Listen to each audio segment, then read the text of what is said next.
আসসালামু আলাইকুম রহমতুল্লাহ বরকাতুহু আলহামদুলিল্লাহ রাব্বিল আলামিন ওয়াসসালাতু ওয়াসসালামু আলা নবিয়িনা মুহাম্মদ ওয়া আলিহি ওয়া আসহাবিহি আজমাইন আম্মা বাদ। সুপ্রিয় দর্শক শ্রোতা ভাই বোনেরা, আজকের পৃথিবীর সবচেয়ে আলোচিত এবং ঘটনাবহুল ভূখণ্ডসমূহের অন্যতম হলো সিরিয়া।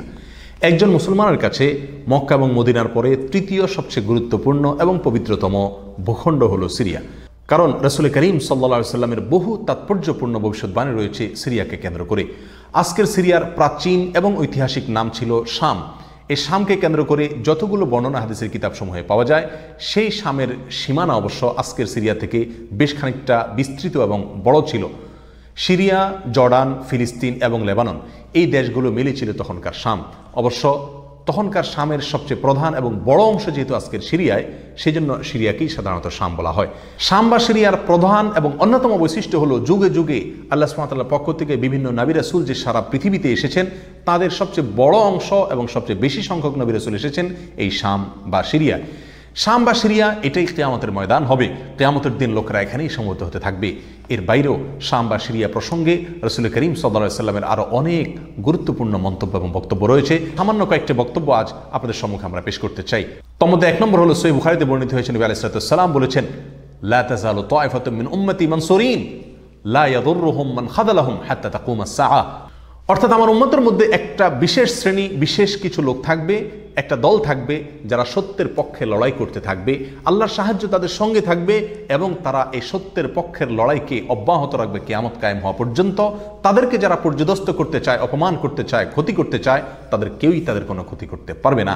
এই হাদিসে নবী আলাইহিস সালাম যে দলটির কথা বলেছেন, যারা সাহায্য প্রাপ্ত হবেন আল্লাহর পক্ষ থেকে এবং যারা অটল অবিচল থাকবেন সত্যের উপরে কিয়ামত পর্যন্ত, যাদেরকে কেউ অপদস্থ করতে পারবে না, সেই দলটি কারা এবং তাদের অবস্থান কোথায় হবে, এই প্রসঙ্গে সহিহ বুখারীতে নবী আলাইহিস সালামের একাধিক সাহাবায়ে কেরামের মন্তব্য রয়েছে, যারা বলেছেন যে এখানে যে দলটির কথা বলা হয়েছে তারা হলেন সিরিয়ায় অবস্থানকারী হবেন এবং এটা হবে কিয়ামতের ঠিক আগ মুহূর্তে। তাবরানীর এক বর্ণনা, নবী আলাইহিস সালাম নিজেও বলেছেন আল্লাহ সাহায্যপ্রাপ্ত সেই দলটি থাকবে সিরিয়ায় বা শামে। সিরিয়া প্রসঙ্গে দ্বিতীয় হাদিসটি বর্ণিত হয়েছে সহিহ বুখারীতে।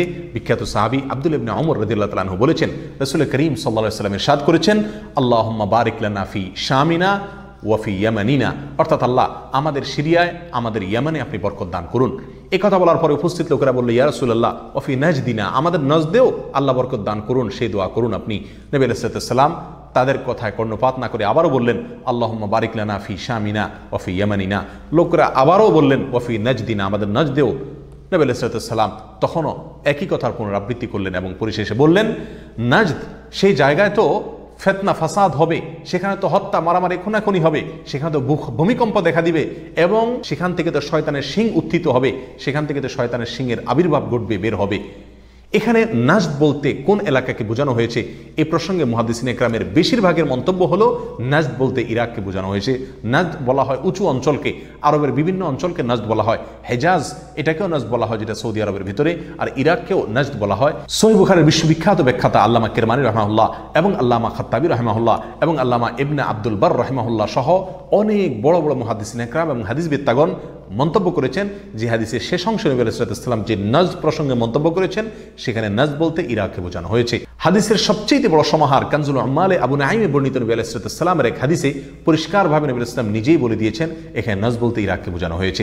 যাই হোক, এই হাদিস থেকে আমরা বুঝতে পারলাম বরকত নবী আলাইহিস সালাম চেয়েছেন আল্লাহর কাছ থেকে এই শাম বা সিরিয়ার জন্য।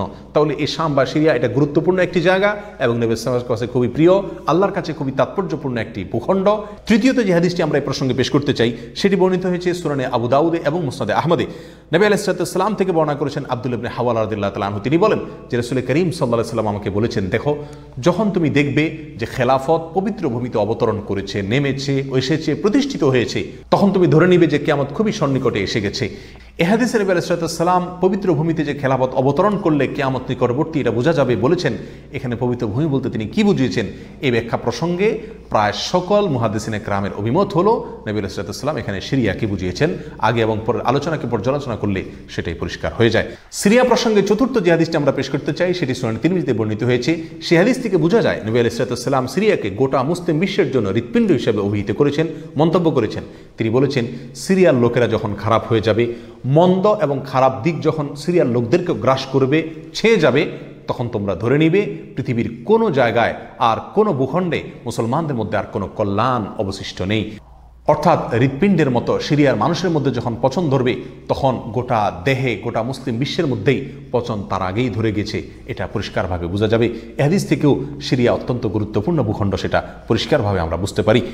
সিরিয়া প্রসঙ্গে 5 নম্বর হাদিসটি বর্ণনা করেছেন আবু হুরায়রা রাদিয়াল্লাহু তাআলা আনহু, আর এটি বর্ণিত হয়েছে সুনান ইবনে মাজাহ। নবী আলাইহিস সালাম বলেছেন, একটা সময় আসবে যখন গোটা বিশ্বে বড় বড় যুদ্ধ বিগ্রহ সংগঠিত হবে, বিশ্বজুড়ে যখন বড় বড় যুদ্ধ দেখা দিবে, তখন মাওয়ালিদের অর্থাৎ নওমুসলিমদের একটি দল আল্লাহর পক্ষে, সত্যের পক্ষে, আল্লাহর দ্বীনের জন্য লড়াই করতে থাকবে এবং তখনকার আধুনিক যত অস্ত্রশস্ত্র এগুলিতে তারা সজ্জিত থাকবেন এবং সত্যের পক্ষে লড়াই করতে থাকবেন। তাহলে চরম সংকটময় পরিস্থিতিতে আল্লাহ সুবহানাহু ওয়া তাআলার একটা বিশেষ সাহায্য এবং অনুগ্রহ আমরা দেখতে পাচ্ছি, আর সেটা অবতীর্ণ হবে, সেটা নাজিল হবে এই সিরিয়ার দামেস্ক নামক শহরে। নাম্বার 6, সিরিয়া প্রসঙ্গে নবী আলাইহিস সালামের আরেকটি তাৎপর্যপূর্ণ ভবিষ্যদ্বাণী রয়েছে, যেটি বর্ণিত হয়েছে সহিহ মুসলিমে। বর্ণনা করেছেন সাহাবী নওয়াস ইবনে সুমাআন রাদিয়াল্লাহু তাআলা আনহু। তিনি বলেছেন, নবী আলাইহিস সালাম একবার দাজ্জাল প্রসঙ্গে দীর্ঘ এবং বিশদ আলোচনা করলেন। একটা পর্যায়ে এসে তিনি বললেন, কিয়ামতের পূর্বে আল্লাহর নবী ঈসা আলাইহিস সালাম যে আসমান থেকে অবতরণ করবেন পৃথিবীতে, তিনি অবতরণ করবেন মূলত সিরিয়ার দামেস্ক নামক শহরের, বর্তমান যে রাজধানী সেই দামেস্ক শহরের পূর্ব অঞ্চলের একটি উঁচু এবং সাদা মিনারায় তিনি অবতরণ করে দুনিয়াতে আসবেন। এসে সারা পৃথিবী জুড়ে তাণ্ডব চালানো দাজ্জালের বিরুদ্ধে তিনি লড়াই করবেন এবং সিরিয়ার এই লুদ নামক জায়গায় তিনি দাজ্জালকে হত্যা করবেন। একজন মুসলমানের কাছে যে সিরিয়ার ভূখণ্ডটি অত্যন্ত তাৎপর্যপূর্ণ তা পরিষ্কারভাবে হাদিসের মাধ্যমে ফুটে ওঠে। নাম্বার 7, তিরমিজি বর্ণিত এক হাদিসে আসছেন, নবী আলাইহিস সালাম ইরশাদ করেছেন, কিয়ামতের পূর্বে ইয়েমেনের হাজরামাউত নামক শহরে সেখানে আগ্নোৎপাত দেখা দিবে, আগ্নেয়গিরি দেখা দিবে এবং সে আগুন মানুষকে ধাওয়া করতে থাকবে। সেই পরিস্থিতি আসলে কিয়ামতের ঠিক পূর্ব মুহূর্তে আমরা কি করব, এই প্রসঙ্গে সাহাবা ইকরাম নবী আলাইহিস সালামের কাছে দিক নির্দেশনা চাইলে তিনি বললেন, আলাইকুম বিশাম, তোমরা শাম বা সিরিয়ায় গিয়ে আশ্রয় নিবে। অন্য এক হাদিসে আসছেন, নবী আলাইহিস সালাম বলেছেন, একটা সময় আসবে যখন 3টা জায়গায় একসঙ্গে যুদ্ধ চলবে, সিরিয়ায় এবং ইয়েমেনে এবং ইরাকে। একজন সাহাবী প্রশ্ন করলেন, ইয়া রাসূলুল্লাহ, আমাকে ওই সময় আপনি কোন পক্ষের হয়ে লড়াই করার জন্য নির্দেশ করবেন? নবী আলাইহিস সালাম বলেছেন, তুমি শামের হয়ে অর্থাৎ সিরিয়ার হয়ে তুমি লড়াই করবে, আর যদি সিরিয়া হয়ে লড়াই করার সামর্থ্য তোমার না থাকে তাহলে ইয়েমেনের পক্ষ তুমি অবলম্বন করবে। এই হাদিস একেবারে পরিষ্কারভাবে সিরিয়ার গুরুত্ব এবং তাৎপর্য আমাদের কাছে ফুটিয়ে তুলছে। নাম্বার 8, মুসনাদ আহমদ সহ বহু হাদিসের কিতাবে বর্ণিত হয়েছে, কিয়ামতের পূর্বে যে আগ্নেয়গিরি দেখা যাবে, যে আগ্নোৎপাত দেখা দিবে, সে আগুন মানুষকে ধাওয়া করতে থাকবে এবং সারা পৃথিবীর মানুষকে ধাওয়া করতে করতে করতে একটা জায়গায় একত্রিত করবে, আর সেটি হলো সিরিয়া। নবী আলাইহিস সালামের ভাষায় আরদুল মাহশারি ওয়াল মানশার, অর্থাৎ সিরিয়াই হবে কিয়ামতের ময়দান। কিয়ামতের সময় সারা পৃথিবী থেকে মানুষ সমবেত হয়ে এই সিরিয়াতেই একত্রিত হতে থাকবে। নাম্বার 9, নবী আলাইহিস সালাম আরেক হাদিসে বলেছেন, মালায়েকাতুল্লাহি বাসিতু আজনিহাতাহুম আলা শাম, আল্লাহর ফেরেশতাগণ সিরিয়ার উপরে তাদের ডানাকে ছেয়ে আছেন অথবা ছেয়ে থাকবেন। এই হাদিস থেকেও শাম বা সিরিয়ার গুরুত্ব একেবারে পরিষ্কারভাবে ফুটে ওঠে। নাম্বার 10, এক হাদিসে আসছেন, নবী আলাইহিস সালাম তার এক স্বপ্নের বিবরণ দিতে গিয়ে বলছেন যে, আমি একবার শুয়েছিলাম, দেখলাম আমার মাথার নিচ থেকে আল্লাহর কিতাবকে ছিনিয়ে নিয়ে যাওয়া হলো এবং সেটাকে যখন নিয়ে যাওয়া হচ্ছে আমি তাকিয়ে থাকলাম কোথায় নিয়ে যাওয়া হচ্ছে। দেখলাম যে একটা আলোক রশ্মি চলে যাচ্ছে এবং যেতে যেতে সিরিয়ার ভূমি পর্যন্ত সেটা চলে গেল এবং সেখানে গিয়ে অবতরণ করলো। এরপর নবী আলাইহিস সালাম বললেন, আলা ইন্নাল ঈমানা ইযা ওয়াকাআতিল ফিতানু বিশাম, অর্থাৎ যখন সারা পৃথিবীতে ফিতনা ফাসাদ ছেয়ে যাবে তখন ঈমানের ঠিকানা হবে সিরিয়ায়, আর ঈমানদারদের আশ্রয়স্থল হবে, শেষ ভরসা হবে সিরিয়া। সম্মানিত ভাই বন্ধুগণ, এই হাদিসগুলো থেকে পরিষ্কারভাবে ফুটে উঠলো যে মক্কা মদিনার চাইতেও ঘটনা বহুল হবে কিয়ামতের পূর্ব মুহূর্তে শাম বা সিরিয়া নামক ভূখণ্ড। আর সেই শাম এবং সিরিয়াতে আজকে জুলুমের স্টিম রোলার চলছে। সারা পৃথিবীর সবচাইতে বড় কসাইখানায় পরিণত হয়েছে শাম বা সিরিয়া। এখানকার নিরীহ নারী, পুরুষ, শিশু, সাধারণ মানুষ আজ তাদের রক্ত সম্পূর্ণ হালাল মনে করা হচ্ছে। ত্রিমুখী বা চতুর্মুখী লড়াইয়ে আজ সেখানকার মানুষ বলির পাঁঠা হয়ে গেছে। সারা পৃথিবীর সবচেয়ে বড় কসাইখানায় পরিণত হয়েছে। সেখানকার নারী, পুরুষ, সাধারণ মানুষ সকলের আর্তনাদে আকাশ বাতাস ভারী হয়ে উঠছে। জালেম অত্যাচারীদের জুলুমে সেখানে রক্তের গঙ্গা, রক্তের বন্যা আজকে বয়ে চলেছে। আল্লাহ সুবহানাহু ওয়া তাআলা আমাদেরকে ক্ষমা করুন। আমাদের অক্ষমতা, আমাদের অপারগতা, আমাদের অলসতা, আমাদের উদাসীনতা, আমাদের দায়িত্বহীনতা এর জন্য না যেন আল্লাহর গজব আমাদের উপরে, আল্লাহর আযাব না যেন আমাদের উপরে নাজিল হয়। আজ সারা বিশ্ব বিবেক নীরব হয়ে আছে।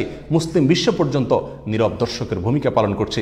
আপনার আমার মতো সাধারণ মানুষ আজকের বিশ্ব ব্যবস্থা আমাদের হাত পাকে একরকম বেঁধে রেখেছে। আমরা তাদের পাশেও দাঁড়াতে পারছি না। অতএব কমপক্ষে আল্লাহর কাছে দোয়া করি, আল্লাহ আমাদের অক্ষমতাকে ক্ষমা করুন, আল্লাহ তাদের সাহায্য করুন, তাদের সহযোগিতা করুন। জালেমদের কালো হাতগুলোকে আল্লাহ সুবহানাহু ওয়া তাআলা ভেঙে চুরে চুরমার করে দিন। প্রিয় বন্ধুগণ, নিরাশ হওয়ার কোনো কারণ নেই। সিরিয়ার মানুষদের দিয়ে আল্লাহ সুবহানাহু ওয়া তাআলা অনেক বড় খেদমত নেবেন। হয়তো তাদের পরীক্ষা চলছে, আল্লাহর সাহায্য ইনশাআল্লাহ অচিরেই আসবে। আল্লাহর সাহায্য তাদের সঙ্গে আসুক এবং সকল প্রকার জালিমদেরকে আল্লাহ সুবহানাহু ওয়া তাআলা ধ্বংস করুন, সেই দোয়া আল্লাহ সুবহানাহু ওয়া তাআলার কাছে আমরা রাখি। ওয়া আখিরু দাওয়ানা আলহামদুলিল্লাহি রাব্বিল আলামিন। ওয়াসসালামু আলাইকুম ওয়া রাহমাতুল্লাহি ওয়া বারাকাতুহু।